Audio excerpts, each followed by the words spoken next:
Today, gentlemen, we will cover the importance of conquering your mind. These pillars will give you the tools, applicability scenarios to understand, react, and excel in any storyline that reveals itself in your path to success. Becoming a master of mindfulness is no easy task, but the trials and discipline are, I promise you. If you follow these 3 pillars, you will see and experience results far beyond your current imagination. Your success and desire to be great will be immeasurable. This investment into yourself will reap rewards far greater than you could possibly fathom. As you learn to master these pillars, you will begin to create alternate realities. These realities will lead you to different paths of success. Please join us on our journey on one of our core tenets, equanimity. Our first pillar is mindfulness of emotions. Being able to digest your environment and how it can trigger emotional cues is vital to holding a stoic but relaxed state. Mindfulness of emotions is about understanding that your feelings and thoughts do not have to side with good or bad. These feelings are generated by experiences that you have absolute control over. It's the label we give our feelings that affects the way we experience and react to them. The self-reflection and the mental digestion of how you will respond is what contributes directly to developing a strong, admirable image. Now, you may ask yourself, what is the image we are trying to build? Well, the image is one of confidence, tenacity, gratitude, and composure. A leader must not allow the weight of heartache to fall on his team, but use his team to resolve it. You leverage the strengths and you leverage the weaknesses of those around you. The most powerful practice for becoming mindful of your emotions is focused on metacognition.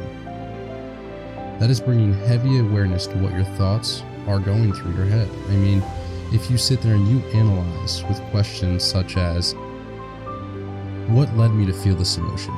Did I take that in a negative manner? Or, how do I really feel about myself? How can I change the trigger that fires up this frustration or anger?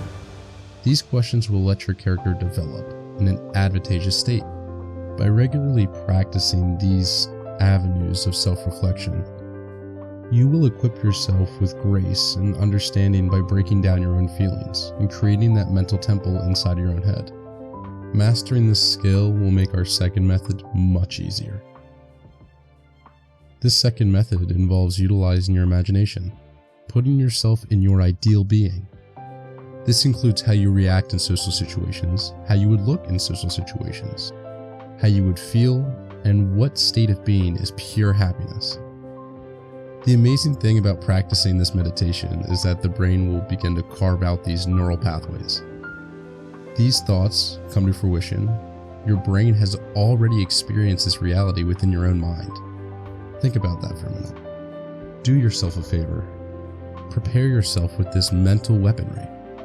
Put yourself in the experiences and positions you want to be in your future, and watch how much the universe can give back to that. Our second pillar in mastering equanimity is mindfulness of the body. Becoming cognizant of your body as you breathe, react, and execute. There are multiple variables that contribute to your body's physical state. For example, recall or imagine a time where you had extreme dislike for another person. As you think of this individual, your mind will recall experiences, which in turn will trigger chemical signals from the brain. Now, a key concept in this exercise is understanding that the body does not understand what it's physically experiencing or what it's mentally rehearsing. So if you mentally rehearse a negative experience, the signals will instruct your body to prepare for a negative outcome. In return, your heartbeat will increase.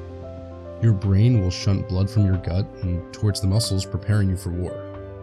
This action alone will throw you off balance mentally. You are not going to be in an understanding or a patient state while your body is experiencing such a disturbance in homeostasis. This state of mind will result in an irritated and confrontational self. You will elude that amongst your peers and people around you. The first step is awareness. If you become mindful of your body's signs and reactions, you are so much closer to mastering equanimity.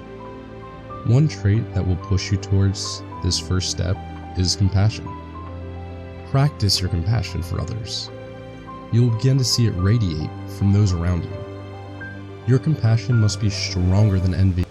By not competing but understanding others' feelings, you will automatically elude confidence in yourself, making others want to follow, learn, and be you.